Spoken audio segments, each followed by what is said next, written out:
So let's be honest. Davis Mberia, KTN. The united opposition has turned the heat on President William Ruto's administration, accusing the government of selling public assets. This following the move by the government to sell 15% stake in Safaricom to Vodacom Group. Rigathi Gachagua and Wiper leader Kalonzo Musyoka say the appetite by President William Ruto's administration to offload public assets is ill-advised, and they will move to court to protest the decision by the state. Jeff Kirui with the details.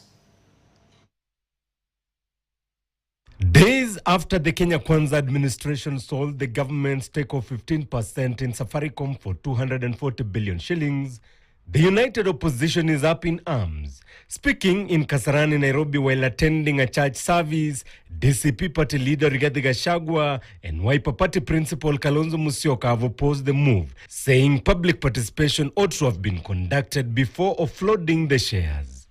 Sasa share moja imeuzwa 34 shillings, whereas the real value is 70 to 80 shillings. So the country is losing about 250 billion.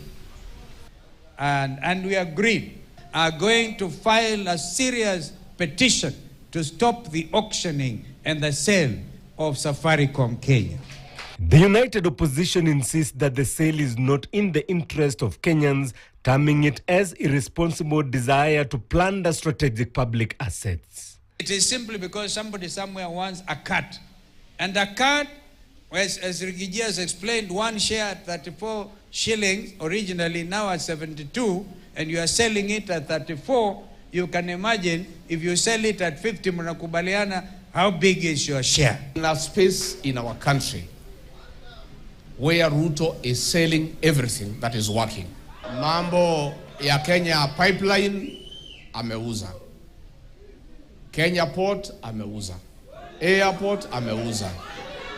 Sasa Safaricom imeuzwa. At the same time, the united opposition revealed an elaborate plan by the ruling regime to wreck them by wooing Wiper leader Kalonzo Musyoka to join the broad-based government and ultimately isolate DCP party leader Rigathi Gachagua. They think that they can put a wedge between me and Kalonzo Musyoka. Let me tell the people of Kenya, the relationship between me and Kalonzo is not about leadership. It is not about politics. It's not about the presidency. It is family. Gachagua called on ODM party, a member of the broad-based framework, to walk down the memory lane on how Wiper leader Kalonzo Musyoka stood with the late Raila Odinga and reward his loyalty by rallying behind Kalonzo Musyoka. Tunasema ODM, please. Nyinyi mumesaidiwa na Kalonzo siku mingi.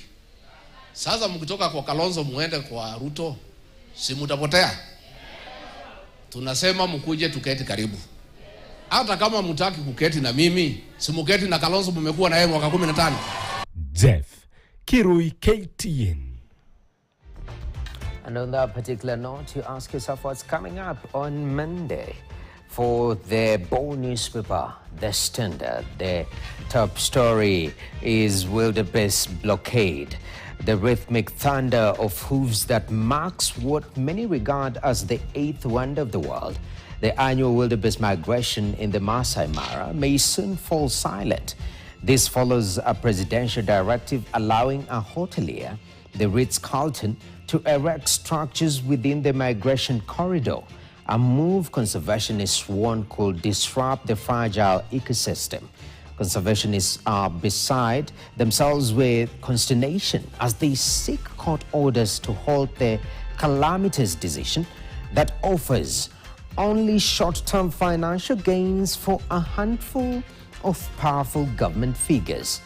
Wildebeest blockade is the top story on the Bold newspaper, The Standard. Make sure you grab a copy. But now, Checkpoint takes a short break. Stay tuned.